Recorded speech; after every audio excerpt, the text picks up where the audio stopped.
और बंटी कबूतर एक पार्क में बैठ के बातें कर रहे थे।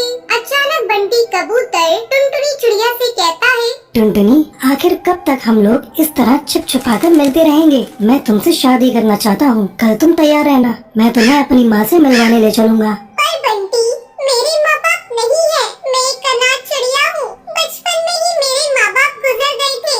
मेरी परवरिश एक अनाथ आश्रम में हुई है। क्या तुम्हारी माँ इस रिश्ते के लिए तैयार होंगी? टुनटुनी, ये सब मेरे ऊपर छोड़ दो। मेरी माँ मुझसे बहुत प्यार करती है। वो कभी इस रिश्ते के लिए मना नहीं करेंगी। अगले दिन बंटी कबूतर टुनटुनी चिड़िया को अपनी माँ से मिलवाता है। टुनटुनी को देखकर बंटी कबूतर की बहन लूसी कहती है, अरे भैया, ये कौन है? आप इन्हें यहाँ लेकर क्यों आए हैं? हाँ बेटा, ये चिड़िया कौन है और तू इसे अपने साथ यहाँ क्यों लाया है? माँ, ये टुनटुनी है और मैं इससे शादी करना चाहता हूँ। तब बंटी कबूतर की माँ बबली कबूतरी कहती है, बेटी, तुम्हारे माँ बाप कहाँ हैं? तुम उनसे मुझे मिलवाओ। उनसे मैं तुम्हारी शादी के बारे में बात करूँगी। आंटी जी, मैं एक अनाथ चिड़िया हूँ। मेरे माँ बाप बचपन में ही गुजर गए और मेरी परवरिश एक अनाथालय में हुई है। मेरा बंटी के अलावा दुनिया में कोई नहीं है। उसकी बात सुनकर बबली कबूतरी भड़क जाती है और गुस्से से कहती है, बेटा, तू पागल हो गया है क्या जो तू इस अनाथ चिड़िया से शादी करेगा? तेरे लिए तो मैंने एक से बढ़कर एक रिश्ते देख रखे हैं। बस तुझे हाँ करने की देरी है।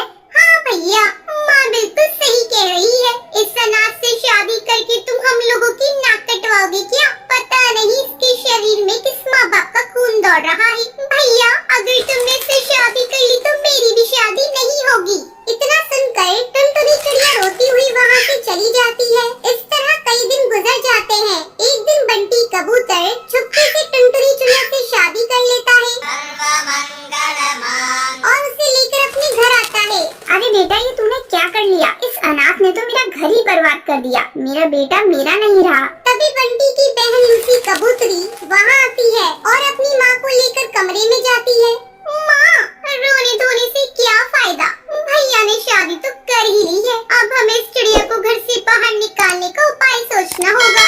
मेरी मानो तो तुम टुनटुनी चिड़िया से अच्छा बर्ताव करना शुरू कर दो, फिर मौका देखकर इसे ठिकाने लगा देंगे। हाँ बेटी, तू बात तो सही कह रही है। हमें ऐसा ही करना होगा। बबली कबूतरी टुनटुनी से अच्छा बर्ताव करने लगती है। वो टुनटुनी को अपने पास बुलाती है और उससे कहती है, टुनटुनी, मैंने तुझे बहू के रूप में स्वीकार कर लिया है। मेरी गलती के लिए मुझे माफ कर दे। मैं अपने किए पर बहुत शर्मिंदा हूँ। अपनी सास की बातें सुनकर टुनटुनी चिड़िया खुश हो जाती है। धीरे धीरे समय गुजरने लगता है और टुनटुनी चिड़िया गर्भवती हो जाती है। टुनटुनी चिड़िया अपनी गर्भवती होने की बात किसी को नहीं बताती।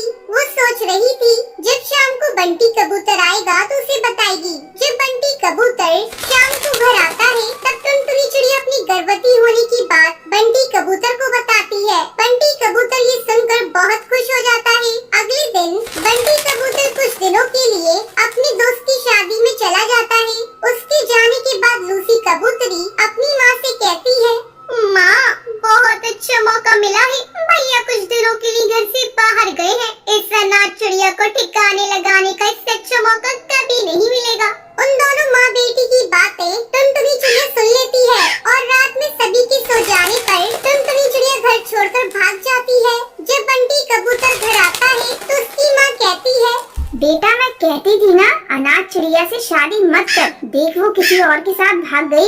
ऐसे ही दिन बीतने लगते हैं। एक दिन जब बंटी कबूतर नदी किनारे पानी पीने